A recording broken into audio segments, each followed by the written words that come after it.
तिसऱ्या वनडे सामन्यात आज भारतानं ऑस्ट्रेलियावर दणदणीत विजय मिळवलाय। विशेष म्हणजे हिटमॅन रोहित शर्मा आणि विराट कोहली यांच्या नाबाद खेळीनं चाहत्यांना सुखद धक्का दिलाच। याशिवाय दोघांनीही वेगवेगळे विक्रम करून चाहत्यांना अनोखी भेट दिली।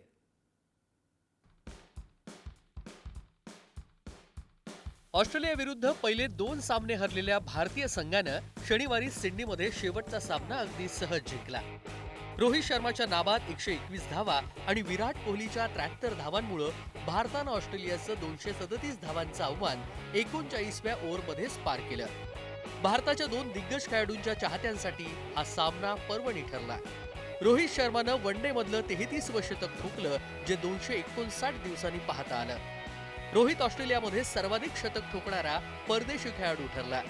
ऑस्ट्रेलियामध्ये 6वं शतक करणाऱ्या रोहितनं 5 शतक करणाऱ्या विराट आणि कुमार संगकाराला मागे टाकलं। शिवाय ऑस्ट्रेलिया विरोधात 9 वनडे शतक केलेल्या रोहितनं सचिन तेंडुलकरच्या विक्रमाचीही बरोबरी केली। रोहितचं हे आंतरराष्ट्रीय क्रिकेटमधलं 50वं शतक होतं। टेस्टमध्ये 12, वनडेमध्ये 33 आणि T20 क्रिकेटमध्ये 5 अशी 50 शतकं रोहितनं केली। तीनही प्रकारात 5 पेक्षा अधिक शतकं ठोकणारा तो एकमेव बॅट्समन आहे। मोठ्या खेळीनंतर रोहितच्या वक्तव्यानं त्याचे चाहते मात्र भावुक झाले। माहित नाही पुन्हा ऑस्ट्रेलियामध्ये येऊ की नाही, या वक्तव्यानं अर्थातच निवृत्तीची चर्चा पुन्हा एकदा सुरू झाली। दुसऱ्या बाजूला विराट कोहलीने देखील या सामन्यामध्ये क्रिकेटप्रेमींना खुश केलं। आधीच्या 2ही सामन्यात शून्यावर बाद झालेल्या कोहलीनं 81 बॉलमध्ये नाबाद 74 धावा पटकावल्या। विराट वनडेमध्ये सर्वाधिक धावा करणारा सचिन तेंडुलकर नंतरचा दुसरा फलंदाज ठरला। त्यानं कुमार संगकाराला मागे टाकलंय। सचिन तेंडुलकरनं 452 डावात 18,426 धावा केल्या।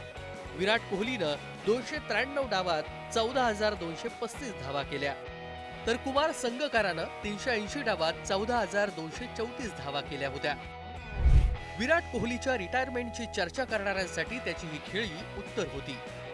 रोहित विराटच्या ह्या भागीदारीनंतर चाहत्यांनाही त्यांचा खेळ अजून पाहायचा आहे। रोहित आणि विराट कसोटी आणि T20 मधून आधीच रिटायर्ड झालेत, त्यामुळे केवळ वनडे क्रिकेटमध्ये त्यांच्या खेळीची नजाकत पाहणं चाहत्यांसाठी पर्वणी असते। सिडनीतला वनडे सामना दोघांच्याही खेळीनं अविस्मरणीय ठरला। ब्युरो रिपोर्ट, पुढारी न्यूज।